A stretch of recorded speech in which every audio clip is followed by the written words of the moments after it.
सब देखने वालों को खुशामदीद।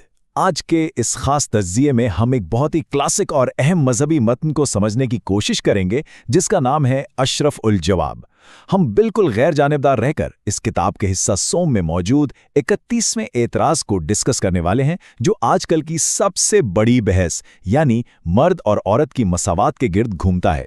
हमारा मकसद यहाँ किसी की साइड लेना बिल्कुल नहीं है, बल्कि हम सिर्फ ये देखेंगे कि मुसन्निफ ने खुद क्या दलाइल दिए हैं, उनकी असल मंतिक क्या है और एक रिवायती मजहबी नुक्ता नज़र से इन सनफी किरदारों को किस तरह समझाया गया है।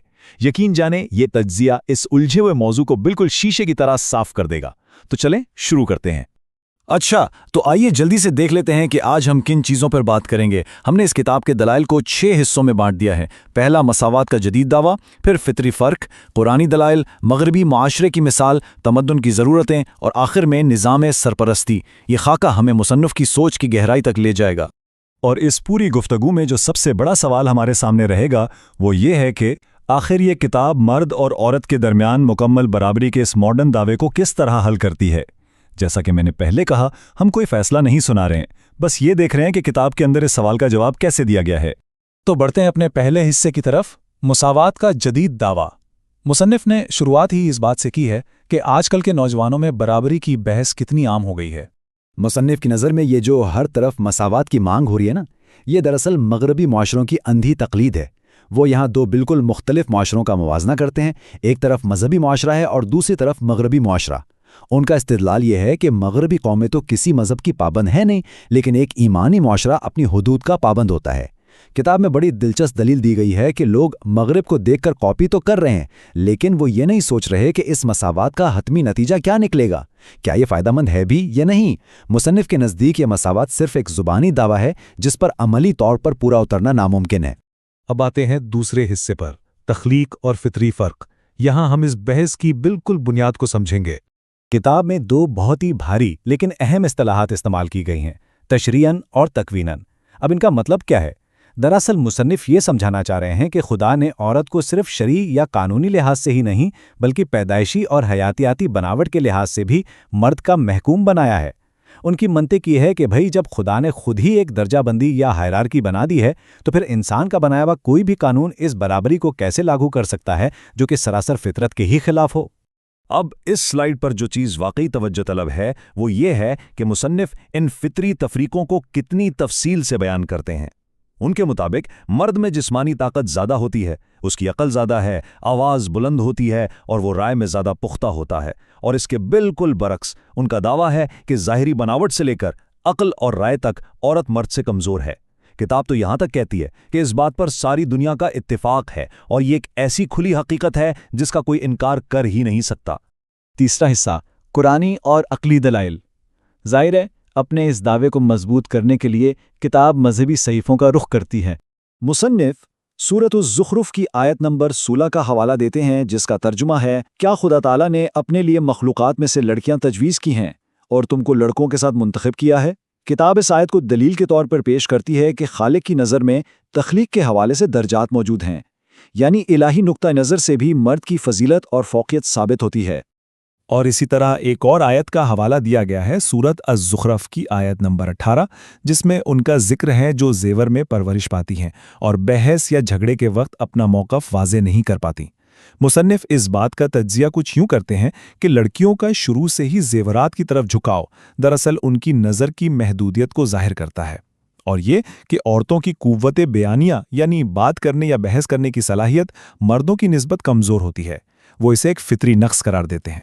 चौथा हिस्सा, मगरबी माशरे की मिसाल। अब आपके जहन में यह सवाल ज़रूर आ रहा होगा कि आज की मॉडर्न पढ़ी लिखी मगरबी ख़वातीन के बारे में किताब का क्या ख्याल है। मुसन्निफ ने इस बात का भी जवाब दिया है। उनका मौक़िफ़ बड़ा वाज़ेह है कि आला तालीम हासिल कर लेने के बावजूद भी मगरबी औरतें इल्मी और फ़िक्री सतह पर मर्दों से पीछे ही रहती हैं। किताब में एक बड़ी दिलचस्प मिसाल दी गई है कि अगर किसी औरत को कोई लंबी और वसी गुफ्तगू करनी पड़े तो वो चंद जुमले कहकर रुक जाती है। उसमें मर्दों जैसी वुसअत नहीं होती। हाँ, वो ये ज़रूर मानते हैं कि किसी ख़ास हुनर या दस्तकारी में वो मर्दों के बराबर या आगे हो सकती हैं, लेकिन इल्मी लियाकत और अकल की सतह पर उनके नज़दीक वो मर्दों के बराबर हरगिज़ नहीं हो सकती। पांचवां हिस्सा, तमद्दन और इंतज़ामी ज़रूरियात। انفرادی صلاحیتوں سے نکل کر اب ذرا بڑے کینوس پر یعنی معاشرے اور دنیا کے نظام پر بات کرتے ہیں۔ اور یہ جو پوائنٹس آپ دیکھ رہے ہیں یہ شاندار طریقے سے واضح کرتے ہیں کہ مصنف کے نزدیک ایک مستحکم دنیا چلتی کیسے ہے۔ ان کا نظریہ ہے کہ دنیا کے نظام کے لیے ضروری ہے کہ سب برابر نہ ہوں۔ ذرا سوچیں، اگر ہر کوئی برابر ہو جائے تو کیا سارا نظام درہم برہم نہیں ہو جائے گا؟ استحکام کے لیے لازمی ہے کہ کوئی بادشاہ ہو تو کوئی وزیر، کوئی حاکم ہو تو کوئی رعایا، یعنی درجات کا یہ فرق انسانی معاشرے کے زندہ رہنے کے لیے بالکل ناگزیر ہے۔ تو سب سے اہم نقطہ یہاں یہ ہے کہ مصنف اس محکومیت کو کوئی سزا نہیں سمجھتے، بالکل بھی نہیں، بلکہ وہ اسے خدا کی ایک بہت بڑی نعمت قرار دیتے ہیں۔ ان کا استدلال ہے کہ چونکہ عورتوں کی عقل کمزور ہے، اس لیے اگر انہیں حکمران بنا دیا جائے تو معاشرے کی تباہی پکی ہے۔ کتاب کے مطابق ایک کمزور عقل والے کے لیے سب سے بہترین اور محفوظ جگہ یہی ہے کہ وہ کسی کے تابع ہو کر رہے تاکہ وہ خود بھی محفوظ رہے اور معاشرہ بھی۔ چھٹا اور آخری حصہ، نظام سرپرستی۔ اب ہم دیکھیں گے کہ مصنف اس تھیوری کو ہماری روزمرہ کی عملی زندگی پر کیسے لاگو کرتے ہیں۔ مصنف آج کل کے معاشرتی رویوں پر کافی سخت تنقید کرتے ہیں۔ ان کی وارننگ یہ ہے کہ آج کل مال و دولت اور بچوں کی تربیت مکمل طور پر عورتوں کے حوالے کر دی گئی ہے، اور اس کا نتیجہ کیا نکل رہا ہے؟ ان کے مطابق وسائل ضائع ہو رہے ہیں اور بچوں کی صحت اور اخلاق تباہ ہو رہے ہیں۔ وہ مانتے ہیں کہ عورتوں کو گھر کا اصل مختار بنا دینا دراصل معاشرے کے زوال کی سب سے بڑی وجہ ہے۔ لیکن رکیے، یہاں ایک بہت ہی زبردست کاؤنٹر آرگیومنٹ آتا ہے جب یہ سوال اٹھایا جاتا ہے کہ بھائی مغرب میں تو کئی ممالک کی سربراہ خواتین ہیں اور وہ بڑی ترقی کر رہی ہیں، تو مصنف اس کی دو وجوہات بتاتے ہیں۔ پہلی یہ کہ وہ صرف مادی ترقی ہے جو عارضی ہے، اور دوسری جو زیادہ اہم ہے وہ یہ بتاتے ہیں کہ اصل میں ان ممالک میں وہ عورت خود مختار حاکم نہیں ہوتی، بلکہ اصل طاقت تو پارلیمنٹ اور اداروں کے پاس ہوتی ہے۔ اس طرح وہ اپنی اس بات پر قائم رہتے ہیں کہ عورت اکیلے حکمرانی کر ہی نہیں سکتی۔ تو بات کو سمیٹتے ہوئے ہم دیکھتے ہیں کہ مصنف اس پوری بحث کا نچوڑ کہاں نکالتے ہیں۔ وہ سورۃ النساء کی آیت نمبر 34 پر آتے ہیں۔ مردوں کو عورتوں کا نگران بنایا گیا ہے۔ کتاب کا فائنل نتیجہ یہی ہے کہ عورت کی بھلائی اسی میں ہے کہ وہ مرد کی سرپرستی میں رہے، اور یہی وہ بنیادی اصول ہے جس کے گرد ان کی پوری سماجی اور الہیاتی سوچ گھومتی ہے۔ ہم نے مصنف کے دلائل کو بڑی گہرائی سے دیکھا۔ اب آخر میں آپ کے لیے ایک سوال چھوڑے جا رہا ہوں۔ ان تاریخی اور روایتی دلائل کو سمجھنا ہمیں آج کے دور میں جاری سماجی اور صنفی مباحثوں کے ارتقاء کا تجزیہ کرنے میں کیسے مدد دیتا ہے؟ ذرا سوچئے گا ضرور۔ جب ہم یہ جان لیتے ہیں کہ ماضی کے مفکرین کس زاویے سے دنیا کو دیکھتے تھے تو آج کے مباحث کو سمجھنا کتنا آسان ہو جاتا ہے نا؟ یہ موضوع ہمیں مزید پڑھنے اور سیکھنے کی دعوت دیتا ہے۔ اپنا خیال رکھیے گا۔